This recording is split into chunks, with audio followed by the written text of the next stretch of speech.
Bonjour et bienvenue au balado de la SST pour emporter, du Centre canadien d'hygiène et de sécurité au travail. Aujourd'hui, nous parlons du contrôle des maladies respiratoires infectieuses au travail. Ces maladies comprennent la grippe, la COVID-19 et le VRS.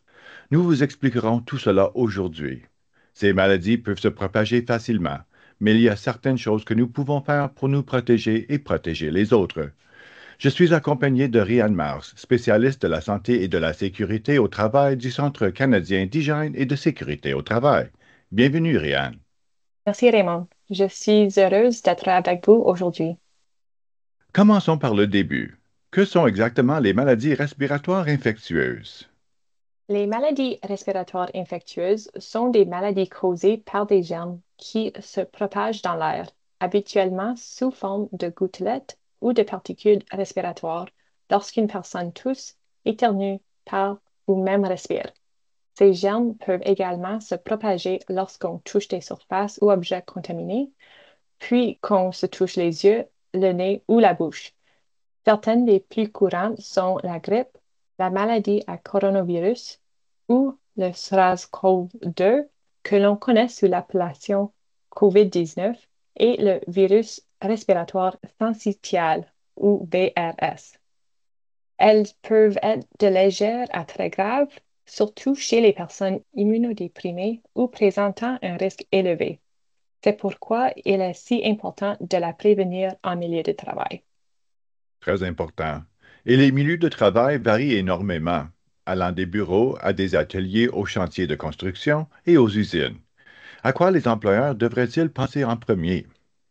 L'une des étapes les plus importantes consiste à encourager les travailleurs à rester à la maison lorsqu'ils sont malades, ce qui veut dire qu'il faut mettre en place des politiques claires à ce sujet, encourager les travailleurs à ne pas se présenter s'ils ont des symptômes, même légers, et veiller à ce qu'ils ne soient pas pénalisés s'ils prennent congé lorsqu'ils sont malades. De telles pratiques réduisent le risque que la maladie se propage à d'autres personnes. Les employeurs peuvent également encourager leurs équipes à se faire vacciner, que ce soit en fournissant de l'information à cet effet, en leur accordant du temps pour se faire vacciner ou même en organisant des séances de vaccination au travail.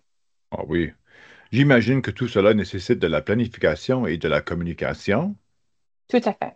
Les politiques et procédures écrites sont essentielles.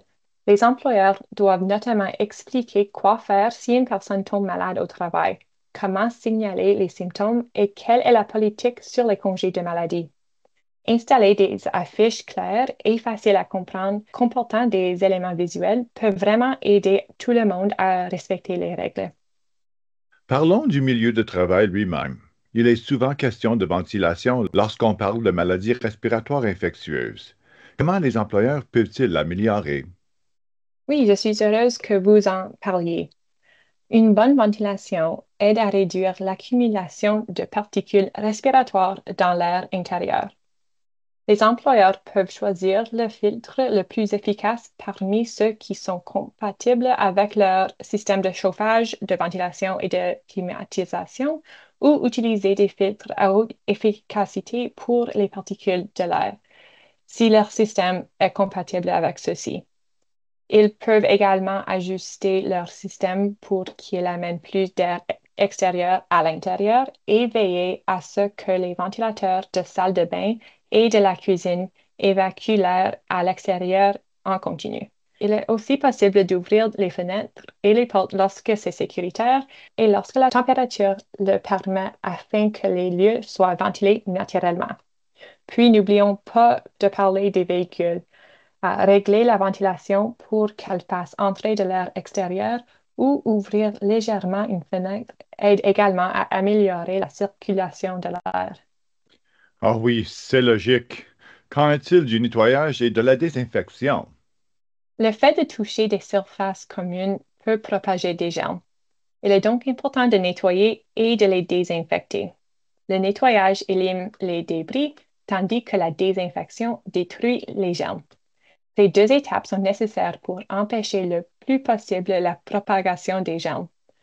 Les employeurs doivent donc fournir aux travailleurs le matériel nécessaire pour nettoyer et désinfecter leurs espaces de travail personnel et établir une procédure pour les surfaces fréquemment touchées, comme les poignées de porte, les boutons d'ascenseur et l'équipement partagé. Absolument. Quel rôle les travailleurs jouent-ils dans la prévention de la propagation? Les travailleurs devraient d'abord connaître les symptômes des maladies respiratoires courantes et surveiller s'ils présentent eux-mêmes ces symptômes. S'ils se sentent mal, ils devraient rester à la maison, aviser leur superviseur et consulter un médecin si les symptômes s'aggravent. Si une personne tombe malade au travail, elle devrait immédiatement mettre un masque, informer son superviseur et rentrer à la maison pour éviter de propager des germes. Les masques jouent encore un rôle important, n'est-ce pas? Tout à fait. Il est possible de porter un masque dans des zones très fréquentées ou mal ventilées lors d'une hausse saisonnière du nombre d'infections ou lorsqu'on est plus à risque. Les employeurs peuvent aussi fournir des masques aux travailleurs et même aux visiteurs ou aux clients qui en ont besoin. Dans certains cas, comme lorsqu'on doit aider quelqu'un qui est malade, il pourrait être nécessaire de porter un masque de protection respiratoire comme un N95 que l'on aura ajusté lors d'essais préalables. De plus, un programme de protection respiratoire pourrait être nécessaire. Oui, absolument. Qu'en est-il du lavage fréquent des mains? On entend souvent parler, mais compte tenu de tout ce qui survient au cours d'une journée de travail, c'est facile d'oublier de le faire. Oui, une bonne hygiène des mains et une bonne hygiène respiratoire sont des moyens simples mais très efficaces.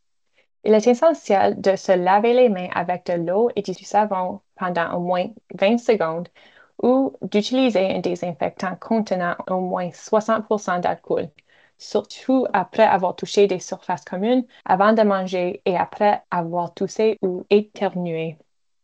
Il est aussi important de prendre l'habitude de tousser dans son coude ou un mouchoir et d'éviter de se toucher le visage si on ne sait pas laver les mains. Les employeurs peuvent faciliter ces habitudes en installant des distributeurs de désinfectants dans les endroits très fréquentés, en fournissant un contenant de désinfectant à chaque travailleur qui n'a pas accès rapidement à un poste de lavage des mains et en veillant à ce que les distributeurs soient régulièrement remplis. C'est donc en combinant toutes ces mesures qu'on se protège le mieux? C'est tout à fait vrai. Aucune mesure de contrôle à elle seule n'est efficace à 100%. Pour une protection optimale, il faut superposer les mesures. Rester à la maison lorsqu'on est malade, se faire vacciner, bien ventiler les lieux, nettoyer et désinfecter, se laver les mains, porter un masque et communiquer clairement les consignes. Chaque couche réduit un peu plus le risque. Et peut-être les politiques et procédures sur la réduction de la propagation. Exactement. Vous avez parlé de communication. En quoi consiste-t-elle dans la pratique? Pour diminuer les risques de propagation de maladies respiratoires infectieuses, les employeurs doivent bien informer et former leurs équipes afin que chaque personne comprenne ses responsabilités et le bien fondé des mesures en place. Il faut aussi inclure les travailleurs dans le processus, que ce soit par le comité de santé et de sécurité ou en les invitant à faire part de leurs préoccupations, puisque bien souvent, ce sont eux qui voient les dangers en premier.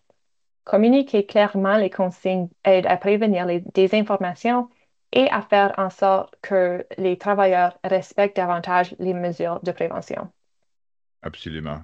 Et pour les milieux de travail qui interagissent régulièrement avec le public, y a-t-il d'autres étapes à inclure?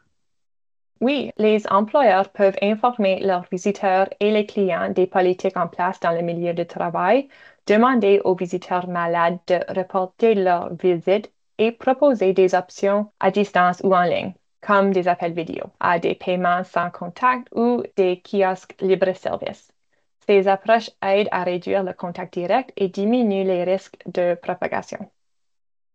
Et avant de conclure, y a-t-il autre chose que nos auditeurs devraient savoir? Oui, il est bon de se rappeler que même si la plupart des maladies respiratoires ne sont pas graves, il existe des façons simples d'en réduire la propagation. Rester à la maison, bien s'hydrater et prendre le temps de se reposer et de récupérer peut faire une différence. Lorsque des symptômes nous inquiètent, consulter un professionnel de la santé demeure la meilleure démarche. Une dernière chose pour les travailleurs. Il est important qu'ils gardent à l'esprit leurs droits fondamentaux, c'est-à-dire celui de connaître les dangers présents en milieu de travail, de participer aux activités liées à la santé et à la sécurité, et de refuser d'effectuer toute tâche dangereuse.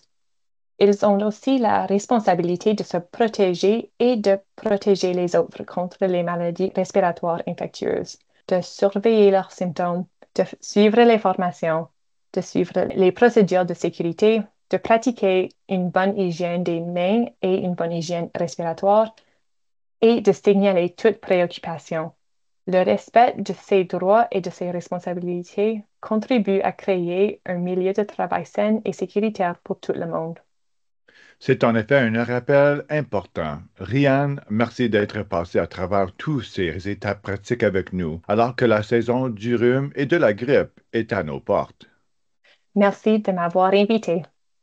C'est tout pour cet épisode. Pour obtenir de plus amples renseignements et d'autres ressources sur les maladies respiratoires infectieuses au travail, visitez notre site web cchst.ca. Merci d'avoir été des nôtres et soyez prudents.